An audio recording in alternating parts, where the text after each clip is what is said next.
Yeah yeah back to prime time debate. Pullarao గారు, ఏంటి మొత్తంగా శేషు సార్ చెప్తున్నట్టుగా ట్రంప్ తీసుకున్న నిర్ణయాలైతే ప్రపంచవ్యాప్తంగా పెద్ద ఎత్తున చర్చకు దారితీసిన పరిస్థితి.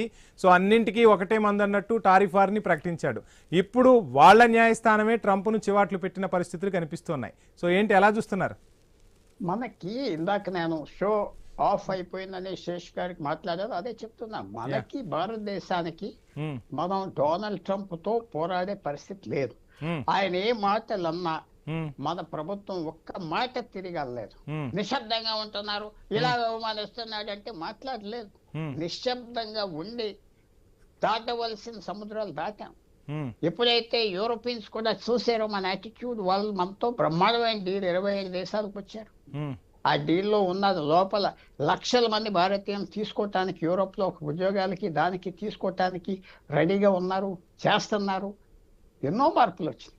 ట్రంప్ నేను భారతదేశానికి మంచి ఎందుకు అంటున్నానంటే, ట్రంప్ యూరోప్ అని తొక్కిపెట్టాక యూరోప్ కూడా మనకి గౌరవంతో మొదలు పెట్టారు. లేకపోతే ఆ యూరోపే ఎప్పుడు మన్ని చూసి రాలేదంటారా? ట్రంప్ తొక్కటం వల్లే యూరోప్ వాళ్ళు భారత్ వైపు చూసారంటారా? 100%. లేకపోతే స్కాండినేవియన్ దేశాలు దౌత్య విధానం గానీ మనం ఏది కూడా వాళ్ళని ఇంప్రెస్ చేయలేకపోయాయా? ఇంప్రెస్ చేయలేకపోయాం. ఎప్పుడు మన మీద ఏదో వీక్నెస్ పెట్టి పాకిస్తాన్ తో బ్యాలెన్స్ చేసి చైనాతో సంబంధం ఉన్నదని చేసి అది దారిలోకి వచ్చారు. అలాగే ట్రంప్ చేసింది. ఈవేళ వెనుజువేలా చాలా మంది వెనుజువేలా పోతే మీకే ఇప్పుడు ఆయిల్ ధర పడింది కదా, పడిపోయింది కదా, భారతదేశం కొంటుంది కదా. $1 తగ్గితే ఆయిల్ బ్యారెల్ సంవత్సరానికి 20,000 కోట్ల లాభం.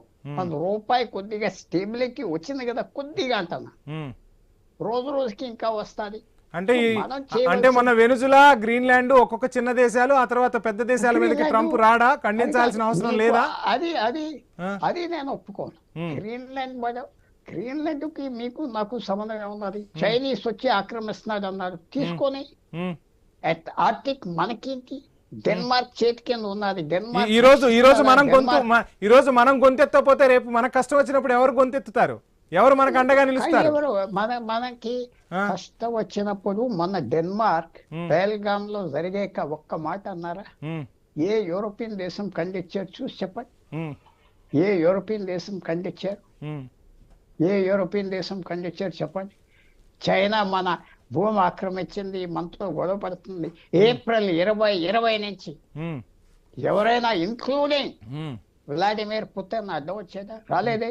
భారతదేశం వీక్ గా ఉండాలి. రష్యా కూడా భారతదేశం వీక్ గా ఉంటే కొద్దిగా వాళ్ళతో వీళ్ళతో ఉంటాం. ఏ రోజైతే యుక్రెయిన్ ఇవాళ 20 ఫిబ్రవరి అయితే 4వ సంవత్సరం యుక్రెయిన్, 4 సంవత్సరాల క్రితం పాకిస్తాన్ ప్రధానమంత్రి పుతిన్ తో కూర్చున్నాడు.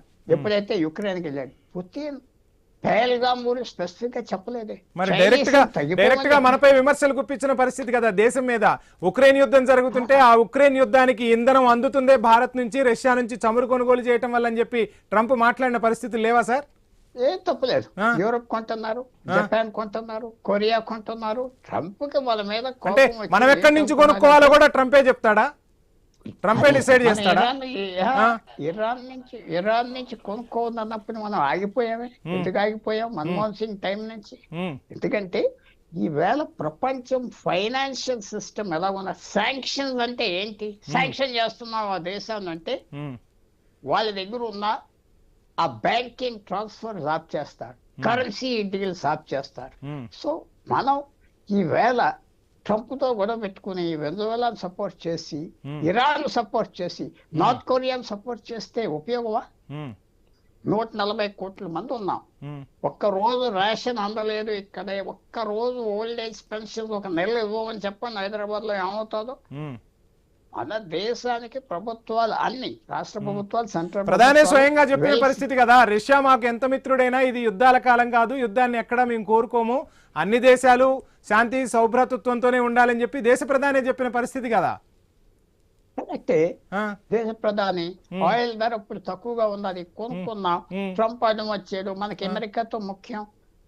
మీకు నాకు అందరికి వీసాలు కావాలి కదా, సంవత్సరానికి 3 లక్షలు 5 లక్షలు వీసాలు కావాలి కదా, అది ఆప్ చేసే పరిస్థితికి వచ్చారు.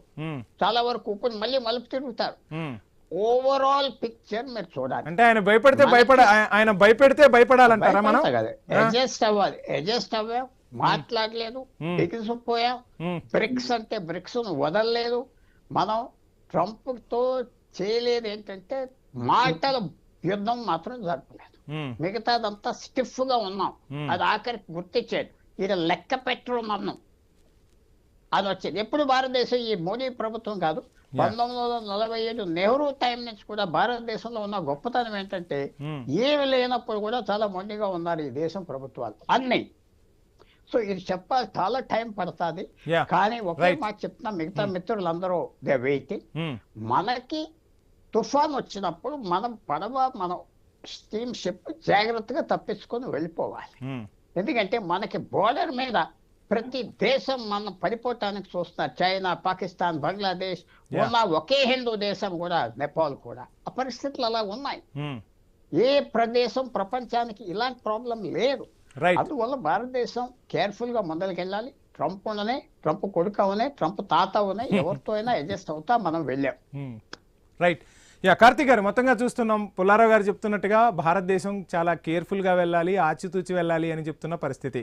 మరోవైపు ఏమో ఇటు బ్రిక్స్కి సంబంధించి కానీ ఇంకొక డాలర్కి ప్రత్యామ్నాయ కరెన్సీ తీసుకురావాలని కూడా ఈరోజు ప్రపంచ దేశాలన్నీ కూడా భారత్ వైపు చూస్తున్న పరిస్థితి.